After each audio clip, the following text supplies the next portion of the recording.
we in a labyrinthian alternate dimension of identical yellow rooms right now? I think this is where it started. The year is 2019, and an anonymous person is writing a post on an online image board dedicated to sharing creepy paranormal images and stories.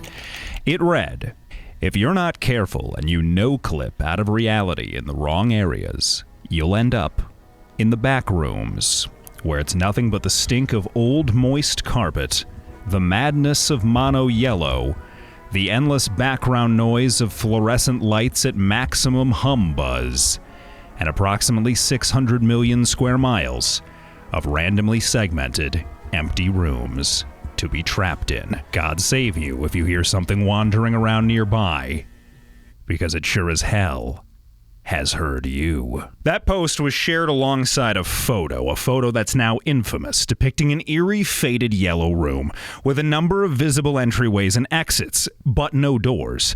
The wallpaper is ugly, the carpet looks crusty, the ceiling spotty and water damaged. It's shot off kilter, almost as though it's intentionally shot to be unsettling, like when the main character of a Stanley Kubrick film finally starts to snap.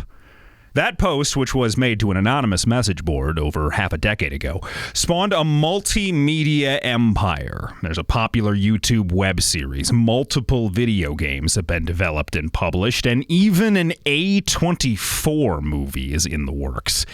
And it all takes place in the terrifying world of the Backrooms. But what exactly was in that image? What did it depict? Was it fake? Who shot it? Where is it?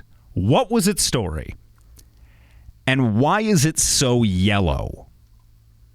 Sleuths from all over the world put their heads together to try to figure it out. They crawled through 20-some-odd years worth of forum posts, went down rabbit hole after rabbit hole, all in the hopes of finding some sign of what the Backrooms photo actually was, and whether or not such a place still exists today. And somehow, after finding the first posted images over 2 decades ago, they found it. The Backrooms. The real location depicted in the photo is in Oshkosh, Wisconsin. Specifically, the Oshkosh Hobby Town store on Oregon Street. The year is 2003. Bob Mazza has some big ideas as to what he wants to do next with his life. He's a hobby shop owner and RC car racing enthusiast and races with a local club a few times a month at the local Eagles Club. But the club is looking for a space of its own. And Mazza is looking for a new opportunity. So I started looking at old buildings in town here, and this old decrepit thing was available, and thought, hey, I could combine the store, move away from where we were out on the highway, maybe, and if it was popular enough, the racing program could survive in this place. And that was 20 years ago. This old, decrepit thing was the former home of Roner's Furniture in Oshkosh, which was located and was once a major department store in the 1920s. That's where Bob decided to build his hobby shop and racing center, but there was one thing in the way. A very old, water-damaged upstairs, and in it a labyrinth of fake walls that were once used to separate furniture by department. And it all had to go. But yeah, we came in here and just started ripping it out. We took 6 20-yard containers full of walls and junk and pieces, but yeah, a lot of rooms and stuff were taken out, and just started building it to do what we wanted to do in here, which was just to make it into a huge play area and, a place where guys could come in every weekend and race and stuff like that. So when you first took hold of the building, when the renovation project first began, the now infamous picture online of the slightly tilted off to the side vision of the doorway with the empty room with the yellow carpet, the yellow walls, the yellow ceiling. Tell me about what that looked like when you first arrived. If you can imagine closing a furniture store in the 70s, And then coming in here, 20 years ago, and there was turquoise carpet, there was like rose-colored carpet and linoleum all over the place, and up here this was just, the dark, musty, I'm sure, kind of you'd smell, like nobody kind of wanted it building for many, many years.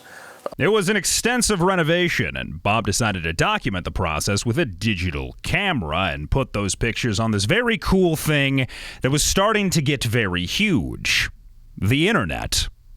One of those photos, the famous one of the Backrooms, was given the file name DSC00161 by the digital camera that was used to shoot it.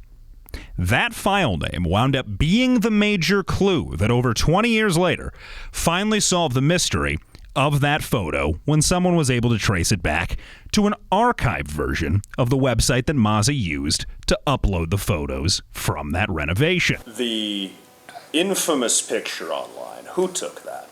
I'm not sure.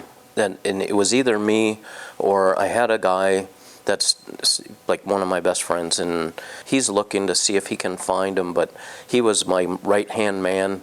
He was the guy that kind of, when I said, hey, that you want to help me do this crazy thing, he was working for me as a manager at the store, and he agreed to stick around for a couple of years through this project, and it may have been him. He was in control of the website stuff. And that's it.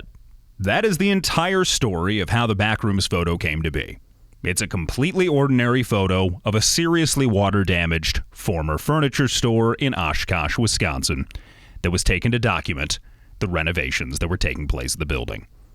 That's all.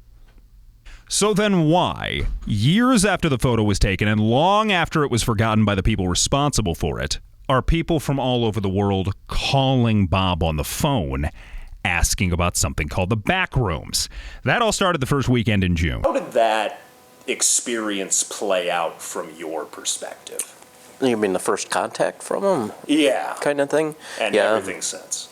Oh, it was kind of weird, and obviously everybody's done internet searching and stuff, but we were in the car heading home, and my wife got a call and took the call, and it was somebody asked if they knew who Robert was, and which I thought was kind of weird, but they must have gotten that cross connection that, when you look up someone's name and it's affiliated phone numbers or whatever, and they tried calling it, and she answered, and they started to explain what it was, and that was the first we had heard about it, and of course then we just went and obviously immediately to the internet, and you could find it. It was very easy, and it just started to explode right at that point. Those calls kept coming, and they haven't really stopped. We get a lot of calls. For the most part, most of them have been pretty cordial, some of them pretty weird. They'll just call up and even like just ask some weird question, like you say, like, is this the back room or something? And you're like, this is Hobby Town, and they're like, at that point they don't even know what to say.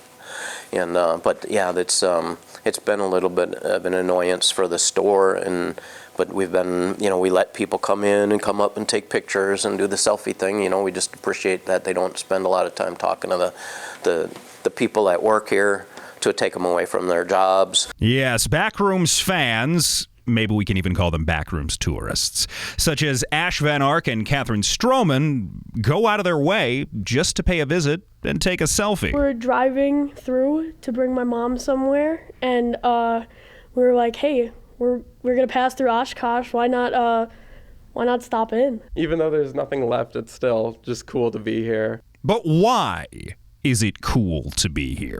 Why are Ash and Catherine traveling to this hobby shop? They're not looking for miniature paint. They're not looking for an RC car. They're not looking for a Gundam model. Admittedly, I didn't look at their bag on the way out, but they're here because of an anonymous forum post about 600 million square miles of randomly segmented empty rooms filled with eldritch horrors beyond the limits of imagination that a 2019 image board post promised them. But nothing remains of the Backrooms.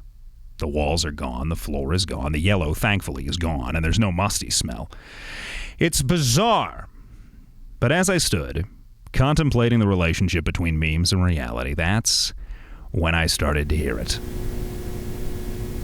The hum. The unceasing hum. The endless background noise of fluorescent light. The single thread linking reality to a world of boundless creativity. You mind if I take a look at that? Take a That's a very familiar color. yellow, greenish color right there. That appears to be So there was a walkway here too. wallpaper as well. And now I need bone. The color bone. Ooh. So it's called Iraqi sand, but it is what I'm looking for.